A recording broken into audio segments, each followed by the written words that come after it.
Some events leave a deep mark on history, but none on the land. This is the site of the Battle of Hastings.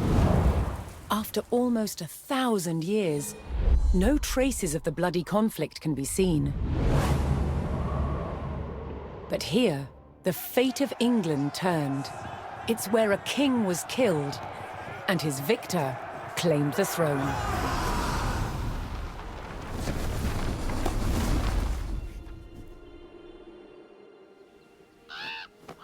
October 14th, 1066. We know what happened here on this day, thanks to this. The Bayeux Tapestry. A carefully preserved, illustrated record of events. It shows the main players. Harold, the newly crowned Anglo-Saxon King of England, and his challenger, William, Duke of Normandy. William claimed the previous king had promised him the crown. So, he assembled an army and prepared to sail to England to fight King Harold for the throne. But a storm thwarted his plans. Meanwhile, Harold discovered that a Viking invasion had landed in the north. Another threat to his crown. So he raced to fight them.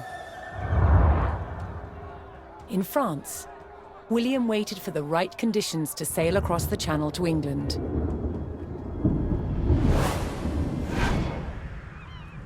The weather cleared.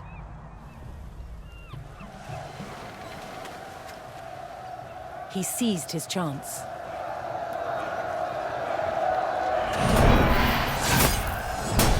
"250 miles north, Harold had defeated the Vikings. Now, hearing of William's arrival, his army sped south. At 9 o'clock in the morning, on this hill, William's Norman army were ready to do battle with Harold's Anglo-Saxon men. The stage was set, and up for grabs, England itself.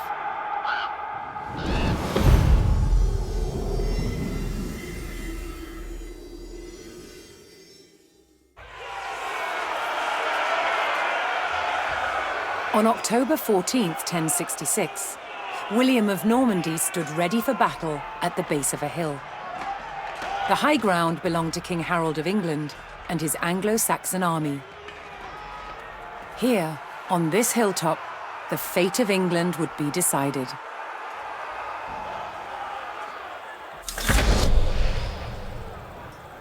L'heure est de besoigner.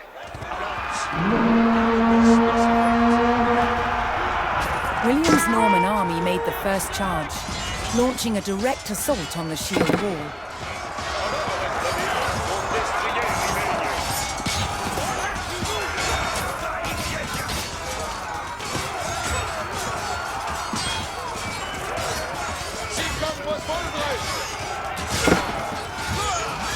Though William's army fought fiercely against the shield wall, it would not yield.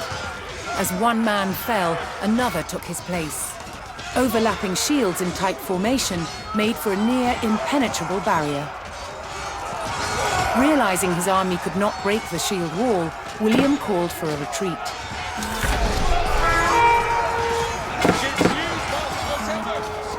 He aimed to lure the Anglo-Saxons into a false sense of victory, causing them to break formation.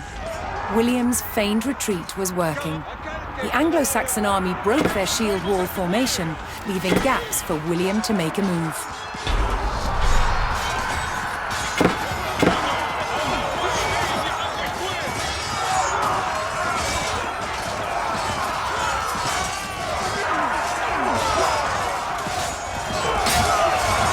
With Harold's men no longer in shield wall formation, William could pick them off as they charged.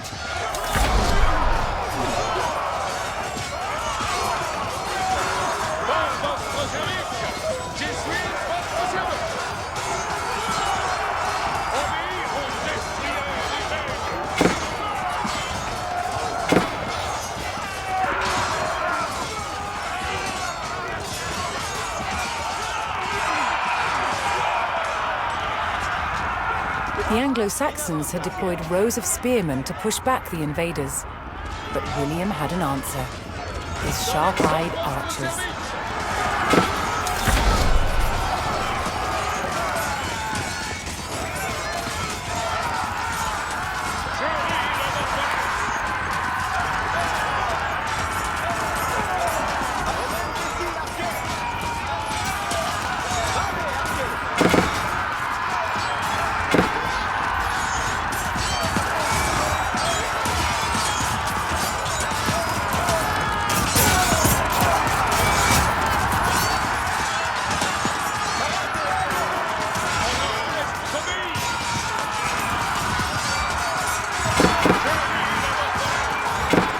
More Norman men-at-arms reinforced William's army.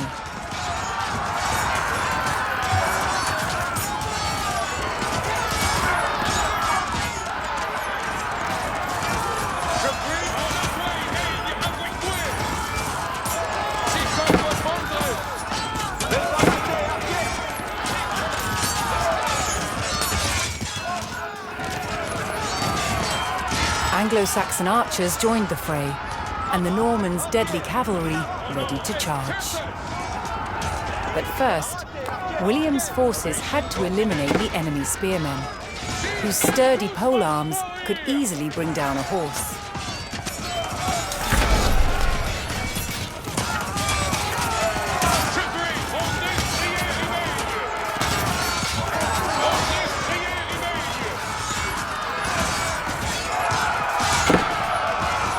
With the threat of spearmen cleared from the field, William's cavalry was free to charge at the Anglo-Saxon archers.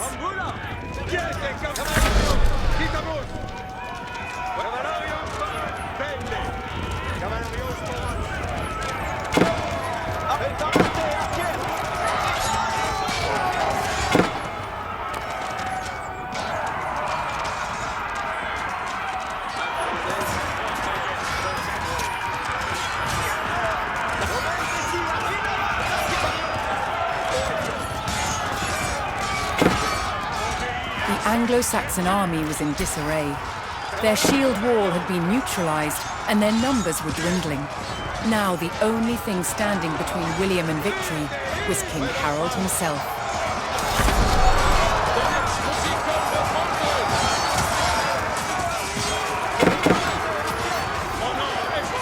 The last of Harold's men encircled their king, prepared to lay down their lives to save his.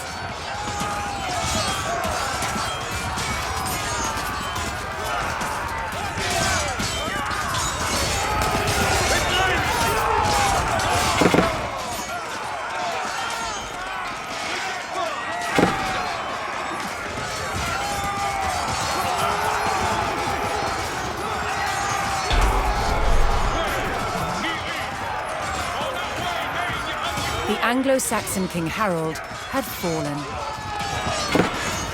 In the confusion, some loyal soldiers fought to the death, while others scattered in panic.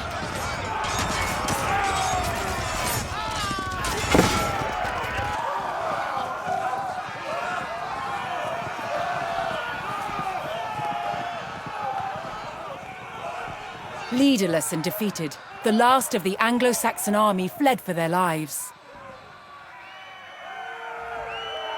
The Normans celebrated victory over the English king, but William's quest to rule England was just beginning.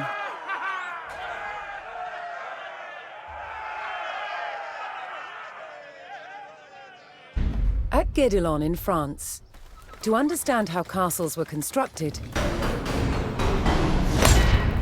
they're building one from scratch, using just the tools and materials of the medieval age.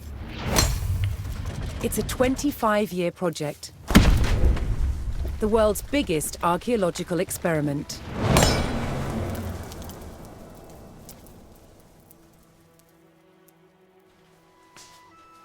The most important defensive feature of any castle was the wall surrounding it.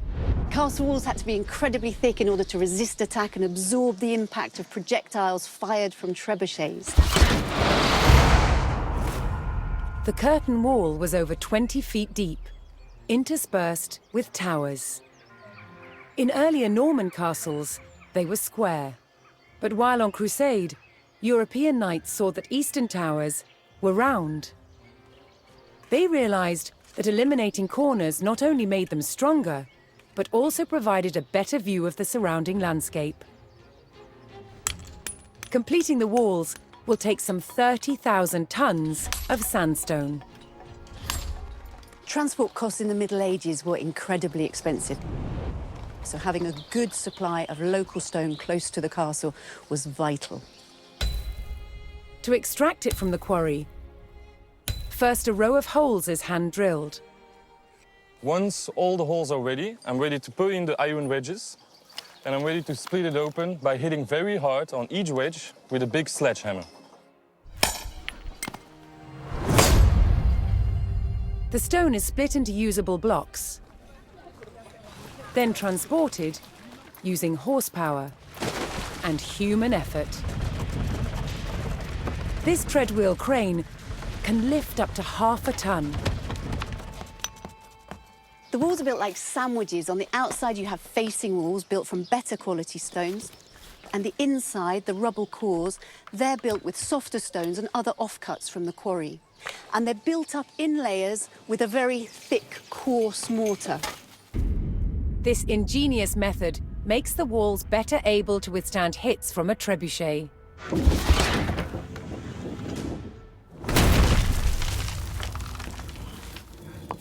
Sandstone is too hard to be carved into intricate windows, vaults, and steps.